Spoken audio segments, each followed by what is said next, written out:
Donate card और voice of slum जुड़कर दिल्ली और नोएडा के स्लम्स में गरीबों को फ्री ऑक्सीजन सप्लाईज प्रोवाइड करने का प्रयास कर रहे हैं। डिस्क्रिप्शन में दिए हुए लिंक पर जाकर डोनेट कार्ड पे अभी डोनेट करें। इन गरीब परिवारों का सहारा बने।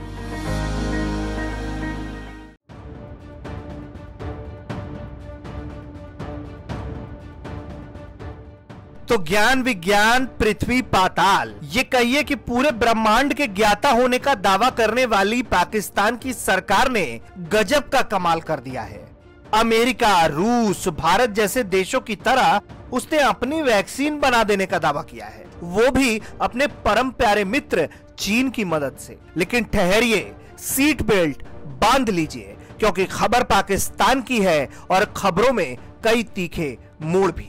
कोविड निर्माता होने के आरोप से घिरे चीन की कृपा दृष्टि में पाकिस्तान ने एक कोरोना से लड़ने के लिए अपनी होममेड वैक्सीन को लॉन्च किया है। उस पर और सुनिए कि पाकिस्तान ने इस वैक्सीन का नामकरण किया है पाकवैक कोविड-19 वैक्सीन।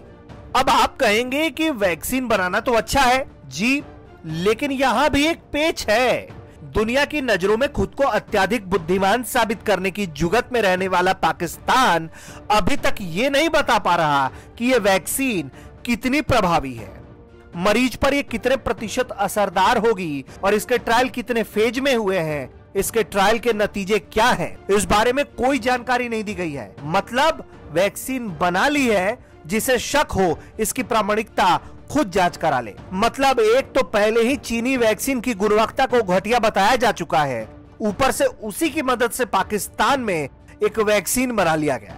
इस वैक्सीन को बड़े गाजे बाजे के साथ लॉन्च किया गया। पाकिस्तानी पीएम के स्वास्थ्य पर विशेष सहायक डॉक्टर फैसल सुल्तान और national command and operation centre प्रमुख असद उमर ने देश में विकसित कोरोना वायरस वैक्सीन को लॉन्च करते हुए कहा कि देश जल्द ही कोरोना की एक महत्वपूर्ण दवा का उत्पादन शुरू करने में सक्षम है। डॉक्टर फैसल सुल्तान ने वैक्सीन लॉन्च के मौके पर कहा है कि हर मुश्किल में एक अवसर है।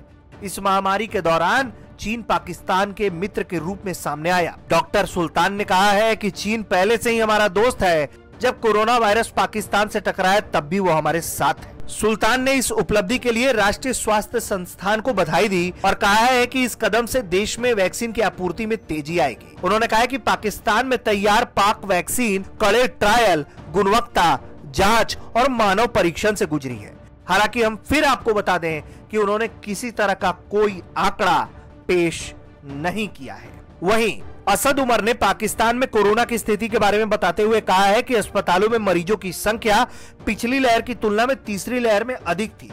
उन्होंने कहा कि ऑक्सीजन सपोर्ट पर मरीजों की संख्या पहली लहर की तुलना में 60% अधिक थी। ऊपर से अब कोरोना की वैक्सीन तैयार कर लिया है पाकिस्तान ने, और वो कितना प्रभावी है कितना नहीं ये तो भगवान ही जाने।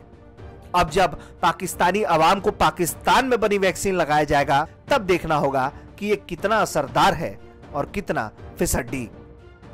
ब्यूरो रिपोर्ट, भारत तक।